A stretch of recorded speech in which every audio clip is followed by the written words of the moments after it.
Assalamualaikum warahmatullahi wabarakatuh. Alhamdulillahi wa kafa. Wassalatu wassalamu ala habibil mustafa wa ala alihi wa ashabihi ahli sidki wal wafa. Amma ba'du.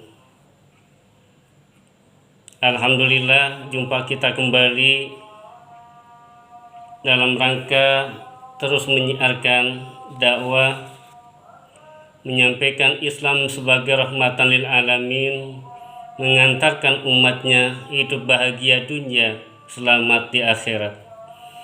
Kaum muslimin muslimat yang sama-sama dimuliakan oleh Allah Subhanahu wa taala, kita sebagai makhluk yang paling mulia tentu berharap dalam hidup dan kehidupan ini mampu mencapai kualitas dan kapasitas hidup kita, baik sebagai muslim juga sebagai warga negara Republik Indonesia.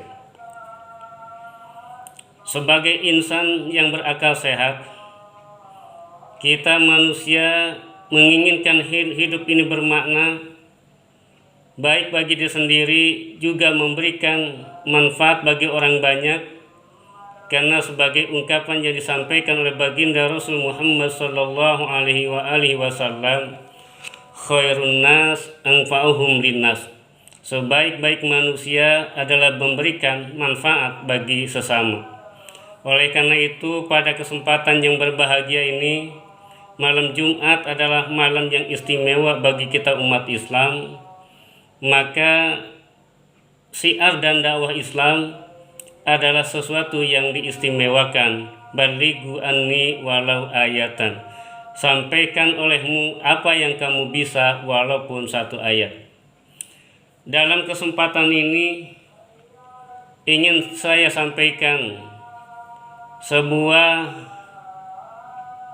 pertanyaan yang sederhana tetapi menarik dalam rangka meningkatkan kualitas kapasitas kita sebagai makhluk yang paling mulia si Allah Subhanahu wa taala.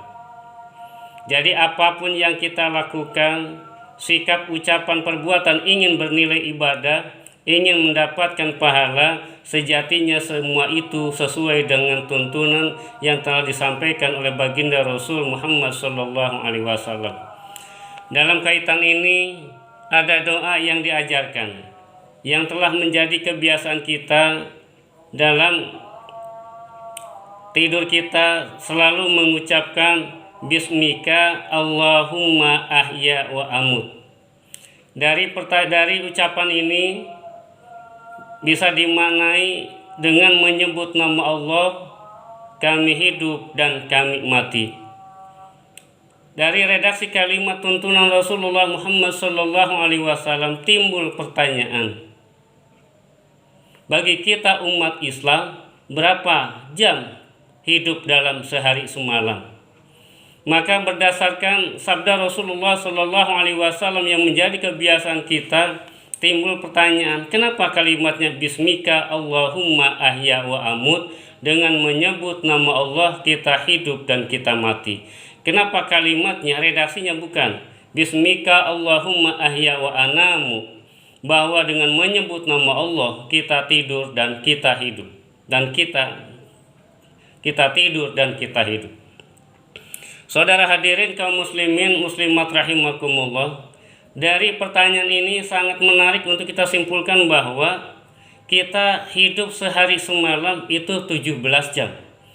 Karena sebagai orang dewasa, sebagaimana anamu wa amu, bahwa kita menjadi sebuah sunnatullah, keniscayaan dalam satu hari semalam kita tidur 7 jam.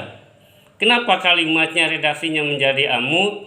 Karena ini orang yang tidur apapun yang dilakukan adalah di bawah sadar dalam kondisi tidur, maka tidak taklif, tidak mendapatkan hukum di mata Allah Subhanahu wa taala.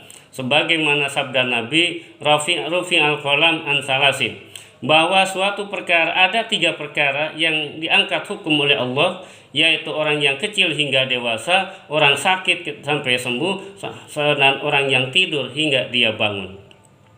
Maka kemudian berawal dari sebuah kenyataan bahwa bagi orang yang dewasa kita semua sangat dimungkinkan dalam satu hari semalam itu berbuat dosa.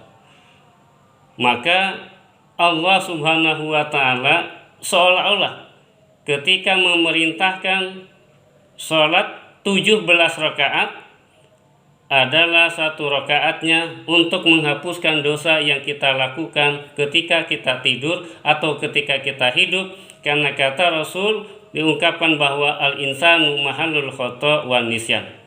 Maka berdasarkan redaksi kalimat tadi, sejatinya bahwa ketika satu rakaat sholat diproyeksikan untuk mengampuni dosa yang kita lakukan selama 1 jam ketika kita tidur, maka alangkah baiknya terus kita perhatikan sholat kita, jaga sholat kita, jangan sampai kita malas-malasan apalagi meninggalkan sholat.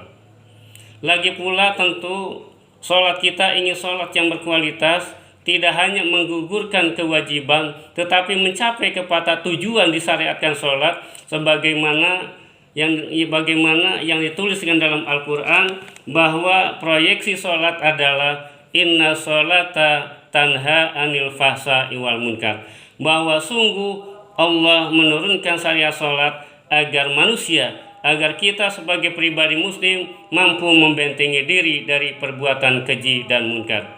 Oleh karenanya, melalui pertemuan singkat ini, semoga kita terus meningkatkan kualitas dan kapasitas sholat kita, tidak hanya untuk menggugurkan kewajiban, tetapi mampu membentengi diri dari perbuatan keji dan munkar. Terima kasih, semoga ada manfaatnya. Mohon maaf atas segala kekurangan. Billahi taufiq wal hidayah. Wassalamualaikum warahmatullahi wabarakatuh.